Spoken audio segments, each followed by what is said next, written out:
Wow, thank you. I haven't said anything, you guys are already saying. As a child, we look on the world with wonder, and we wonder what will happen in the future. Will I be pretty? How many children will I have? Will I marry a handsome prince? What will I be when I grow up? And all of those amazing things. During our youth, some become involved in athletics and clubs, some hang out with friends, and others focus on academics and set goals. We hope that we do everything the right way and that we look back with no regrets. Then the future arrives and we find out. For me, I had mistakes and flaws. You can ask my parents for sure. But I'm a goal-oriented person, and I knew what I needed to do to reach those goals. For example, in high school, my goal was to play college volleyball. I did. I played 2 years at St. Clair Community College and then transferred to Wayne State. While I was in college, my goal was to become a teacher. I did. I graduated from Wayne State in 2012 with a major in secondary education mathematics and a minor in history. I was hired in the same district that I graduated from, Chippewa Valley, and I became a math teacher that year to the most wonderful community. While I was teaching, I earned my master's degree in 2015 from Central Michigan in education technology. Once I was a teacher, I moved on to my next goal, and that was to become a coach. I did. I started by helping out at the college that I played at and coaching AAU. Once I was hired as a teacher, I coached for 4 years middle school volleyball, and then 2 years ago, I was hired on as the varsity coach at Chippewa Valley High School. As I got older, I lost my athletic figure, which was sad for me, and my goal was to get back in shape, and I did. I could bench press 140 pounds and deadlift 250 pounds. I ran 5Ks and made 35-inch box jumps look easy. I had a six-pack and muscles I couldn't even believe existed. I was confident, I was proud, and I was happy. I had everything I could possibly want, and I actually remember my parents telling me when I was going to my volleyball banquet that year that they had never seen me so happy in my entire life, even though I was so stressed and busy. And then it happened. It started with a cough, a completely innocent cough. I'm a teacher. We get sick 20 times a school year on average, so a cough is nothing. Then a shortness of breath started to kick in, and I contributed it to, I'm not working out hard enough, and I must be out of shape again. Until I went to a workout on Thanksgiving morning, and I tried doing 2 jump squats, and I couldn't do it. And I was sitting there trying to catch my breath, and I was terrified, and I didn't know what was going on. I had ignored people's advice for weeks about going to the doctor. I went home, and I slept for a couple of days, and I went to work on Monday. And I was as pale as can be, and everyone was like, you need to go see a doctor. I went to the doctor, and they said it was a bad case of pneumonia, and I took 2 weeks off of work to help let my body heal. But as those 2 weeks went on, I kept getting more tests. And each test that came back, my family physician kept saying there were these nodules on my lungs, and we didn't know what they were from. I don't have asthma, I've never had any breathing conditions of any kind, and we started to run more tests. Test after test, with no good results from x-rays, CT scans, echocardiograms, and then so many doctor's appointments, and I still had no idea what the issue was for weeks. Eventually came a PET scan and a lung biopsy of these nodules. And on January 10th of 2017, at the appointment with my pulmonologist when I was with my dad, I found out that the biopsy results had returned, and they were positive for adenocarcinoma, a form of non-small cell lung cancer. At the time, I was 27 years old. I'm a non-smoker, an overall unhealthy individual besides the previous few weeks. Once I had those results, the doctors needed to check to make sure the cancer hadn't spread, so they scheduled a stat brain MRI. They found something, an 11-millimeter lesion slightly above the motor strip of my brain in the frontal cortex.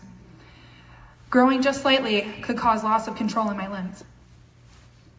I went tunnel vision when I heard that. I was at school telling them that I had to take a couple weeks off work to get treatment. And I walked out of the room that I was in, and I found a friend, my friend Claire. And I grabbed her, and I just turned, and I started crying. because I went from scared to terrified.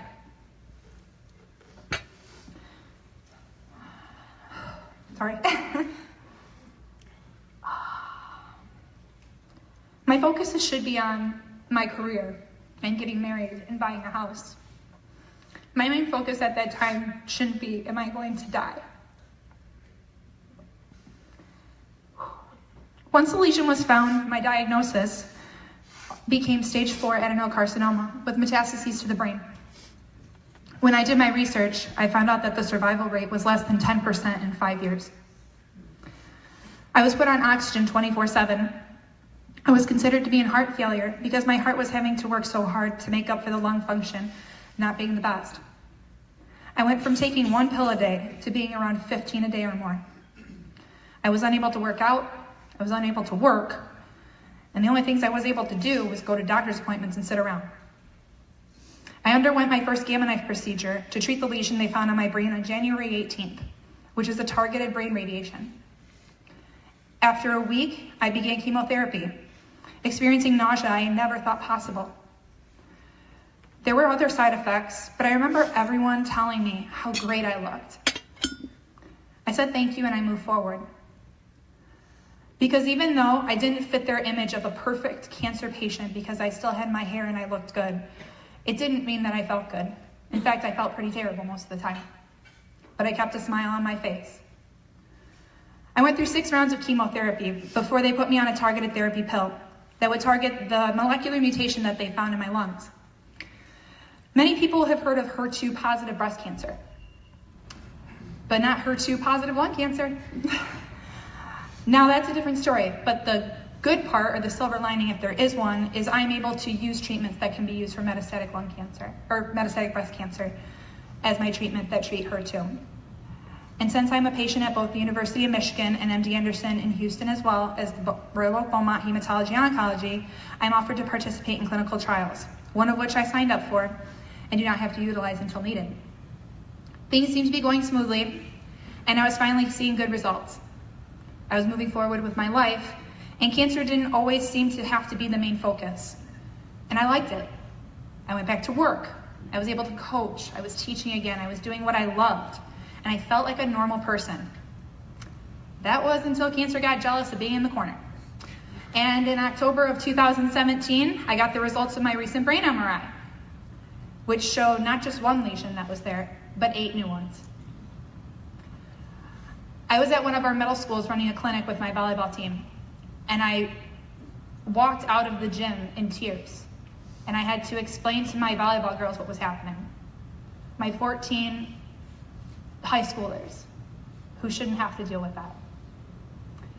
That Friday, Friday the 13th, which is very fitting for my family, because Friday the 13th was just a lucky day for me for some reason. I just always had good days. I had my next round of gamma knife, which numbed the back of my head for the last couple months, and a couple weeks ago I finally got feeling back, which is great. I had another scan a couple of weeks after that, and they found another nodule. So I had gamma knife again. So I've had gamma knife 3 times. And later on that month in December, about 3 days after Christmas, I knew something wasn't right. My breathing was short, I was tired, and something was wrong. I went and had a bone scan and a CT scan to make sure everything was okay. The bone scan looked great. The CT scan, not so much. The pills that I had been taking for the last 6 months had stopped working. The nodules were growing again, so it was time to change. That change is the treatment that I'm currently on, and the treatment is actually used for metastatic breast cancer. But since I have a HER2 mutation, I can use it. I have infusions every 3 weeks, and I'm on pills that I take every day. There are side effects like there always are, but you go on living. The last brain scan I had in February showed stabilization, which is great, and the last CT scan I had a couple of weeks ago was also stable, so I'm doing well. We're on the right track, and I hope it does continue to happen. So this is my cancer journey thus far. I'm lucky in many ways that others are not because of the support system I have in my family and friends. As for my personal life, I recently became an aunt to the most beautiful baby girl.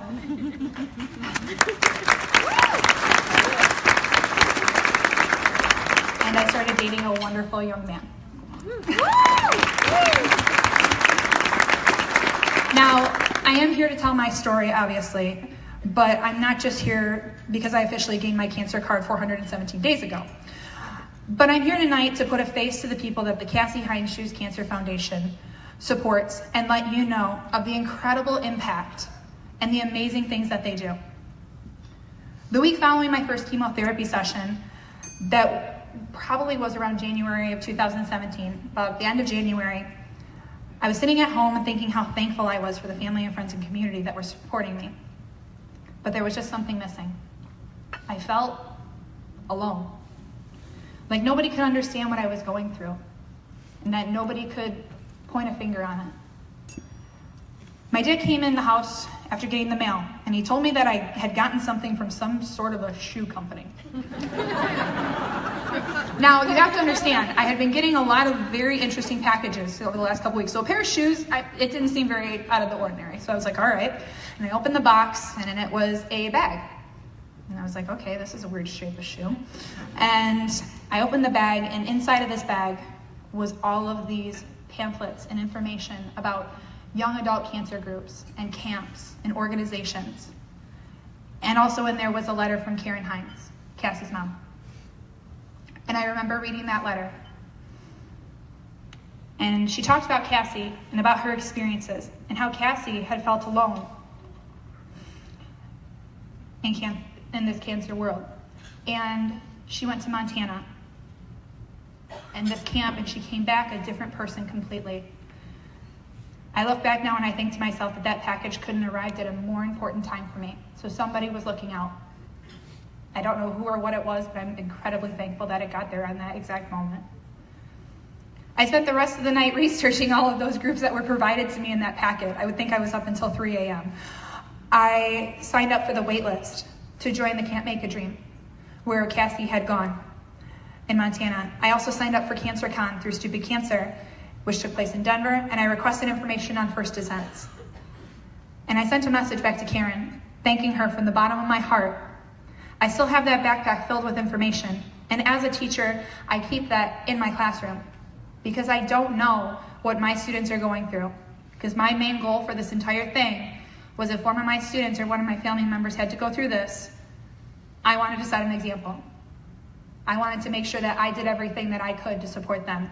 Because I always tell my students, it's okay to try and fail, but it's not okay to just give up. My first cancercation took place at CancerCon. It was the first time I'd been around a group of survivors and caregivers and the whole world kind of talking about cancer. I also went with my 3 sisters, and we bonded together and had so much fun. I don't know how we made it there without killing each other, and I still will never know. But I'm thankful for that week that we had. We learned a lot from each other and what it meant to be a survivor and what it meant to be a caregiver. And for them, I hope that it's something that they take with them forever, not only as my sister, but as nurses. My second cancercation was the camp that Karen had mentioned Cassie loved so much, Can't Make a Dream in Montana. The Cassie Hines Shoes Cancer Group sponsored my travel for this trip. While there, I met 2 people. One was Cassie's cousin, Maddie, who was attending the camp as a volunteer. The other was Shannon. Shannon is a survivor as well. We met in the airport, getting on the plane, and she saw my backpack, and she goes, hey, you're going to Can't Make a Dream too. It turns out that Shannon and I actually went to high school together. She graduated 2 years after me, and we became close friends right away. We roomed together, and when we got to Montana, it was absolutely beautiful. You looked out and you saw the mountains.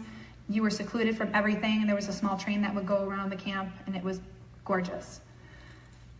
We stayed in the cabin with many cancer survivors around the same age, all different types of cancers.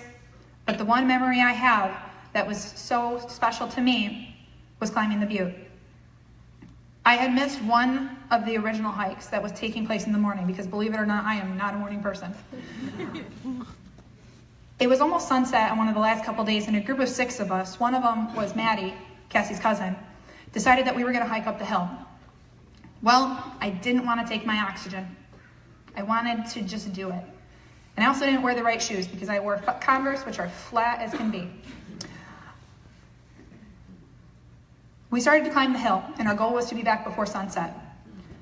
We had to take multiple breaks because of me and my breathing, and I felt bad for it. But I was not stopping. I wanted to make it to the top of the hill. We kept climbing and climbing, and that hill seemed like it was 17 miles long, and I was never going to make it to the top. And we would stop, and we would keep going, and then finally, as we hiked and we hiked, we finally reached the top, and I could barely breathe. But I looked out, and you could see the entire camp from on top of that hill. And you could see the mountains behind the hill, and you could see cows, and you could see everything, and it was absolutely beautiful, especially with the sun setting. I remember when I got up there, I just felt empowered. I knew for myself that cancer couldn't hold me back. I sent a picture to my family, and they felt that it was the first time that they had seen me actually feel free, that I could do anything I wanted and never look back with regret. Their next concern was, where was my oxygen? Now, the picture is in the program that you have, but I actually have a bigger version because I didn't know it was going to be there, so I'm just going to hold that up so you can kind of see what I'm talking about. Sorry.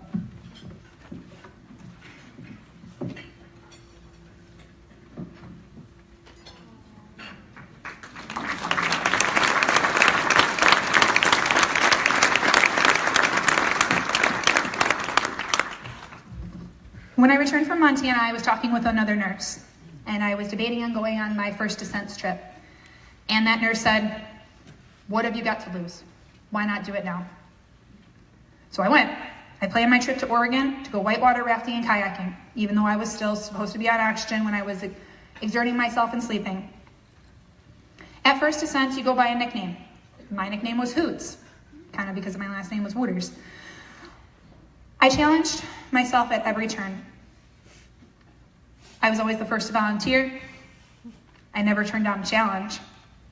I made friends, I faced my fears, and I laughed and smiled through every moment, besides the campfire chats, which most of us ended up in tears anyway. While there, I met another fellow cancer survivor, my friend Lauren, aka Gus, who's also here tonight. She lives in Ann Arbor, but we had to meet all the way on the other side of the country for us to become friends. We make sure that we see each other at least once a month, and we are constantly communicating about our lives with one another. First Ascents taught me more about myself, about adventure, about facing my fears. I will live every day as the fearless Hoots. Shush. With these events in my past, I look forward to the future, and I hope to attend more of these types of camps, like Camp Koru, which teaches young adults how to surf or snowboard, or the groups that send people abroad to India or Peru. But I have the Cassie Hines Cancer Foundation to thank for introducing me to them. And I still think back to that day when I opened that package. There is one camp that I am looking forward to attending though, and I can't wait to hopefully be a part of. This year, like Karen had mentioned, the Cassie Hines Cancer Foundation is opening the first young adult camp in the beautiful state of Michigan called Base to Summit.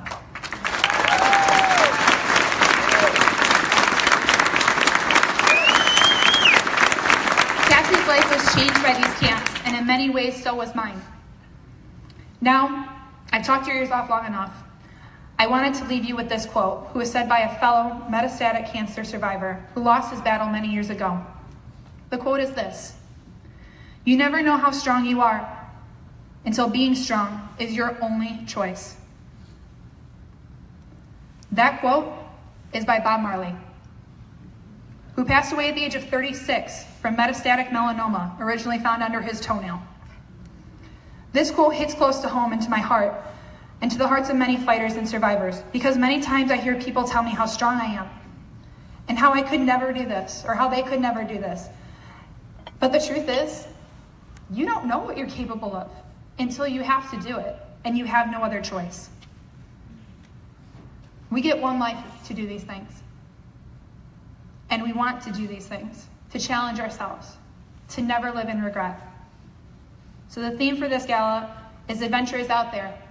So take the chance, take the challenge, and live life to every moment. Thank you.